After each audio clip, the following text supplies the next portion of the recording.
Nah, di sini kita melihat bagaimana ada peran doa, ada peran visi, ada peran perjuangan iman daripada Nehemia dan Ezra yang begitu sangat konsisten, punya nilai kesetiaan dan punya nilai pengorbanan. Dan pertanyaan kita kembali, mengapa Allah tidak menghancurkan atau menghentikan pergerakan dari Sanbalat dan Tobia, Gesem dan musuh-musuh yang lain ketika umatnya sedang membangun tembok Yerusalem? Kita akan berpikir kalau Allah itu besar, Allah itu maha kuasa, maka COVID ini hilang, benar kan? Kita berpikir kalau Allah itu besar, Allah itu berkuasa, berikan aku kemudahan Tuhan supaya usahaku lancar, semua hidupku beres. Tetapi saudara, dalam konteks ini kita melihat Allah membiarkan Sanbalat dan Tobia makin jahat. Bukan saja makin jahat, mereka makin berani untuk menghasut. Bukan saja berani makin menghasut, mereka menyesatkan para nabi. Para hamba-hamba Tuhan dikasih uang. Dikasih uang, disuap untuk nakut-nakuti daripada Nehemia.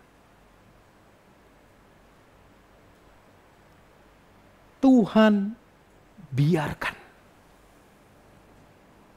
Pada waktu Tuhan biarkan ini, apakah berarti Tuhan tidak mengasihi Nehemia? Tuhan mengasihi Nehemia. Nah, di sini baru nanti kita melihat ada apa di balik itu semua.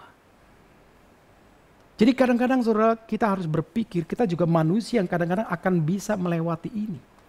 Ketika Tuhan Yesus menjadi sama dengan kita, dia juga melewati proses kemanusiaannya dari bayi sampai besar. Dia juga melewati daripada seluruh nilai tanggung jawab, dia harus bekerja menjadi tukang kayu. Dia harus melewati untuk menjadi pemimpin umur 30. Dia harus menyatakan satu pemimpin semua dari nol. Tidak ada modal, tidak ada satu jaminan daripada orang sarana. Dia bangun semua dari nol.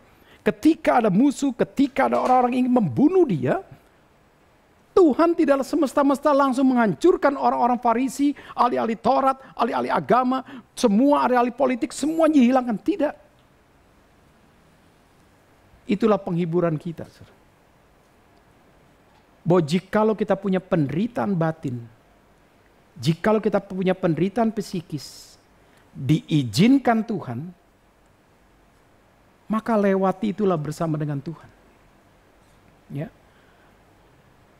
Nah, di dalam bagian ini, Tuhan tidak menghilangkan ancaman dan pergerakan daripada Tobia, Sanbalat, dan Gesem.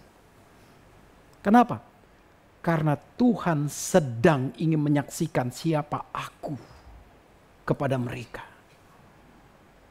Dan Nehemia punya satu sikap rohani yang baik dalam menghadapi mereka, termasuk juga Ezra. Karena disinilah kita melihat bagian yang pertama, bagaimana Nehemia punya sikap yang sangat rohani menghadapi semuanya ini. Karena dia clear di dalam seluruh nilai spiritualitas dia, kesalehan dia. Dia punya kekuatan doa, dia punya visi, dia punya perjuangan iman.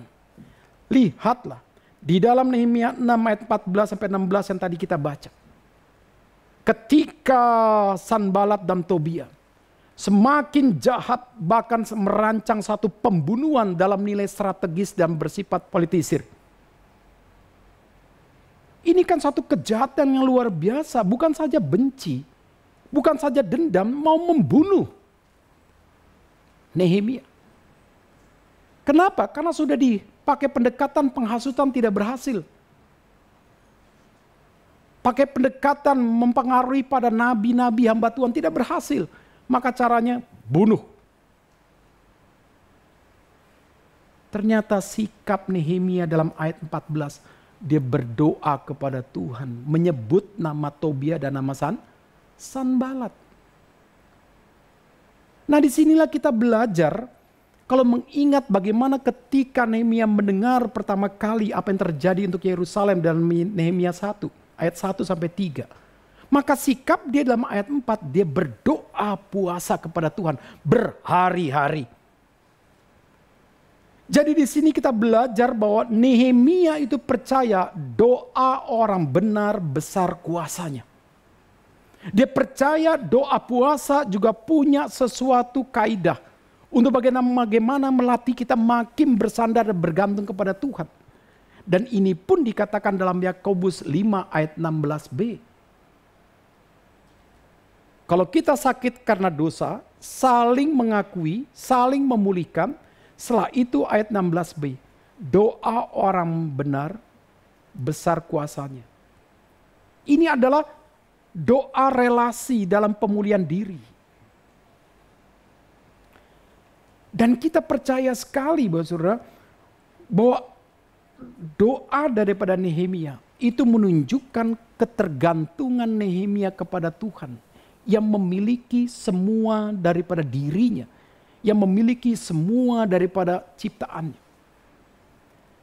Nah, jadi Bapak Saudara, hal apa yang paling indah ketika kita menghadapi satu pergumulan? Berdoa. Kenapa Tuhan Yesus pagi-pagi benar? Dia berdoa. Kenapa Tuhan Yesus ketika akan mati di kayu salib, dia berdoa. Itulah kekuatan kita. Disitulah menandakan kita punya kesalehan.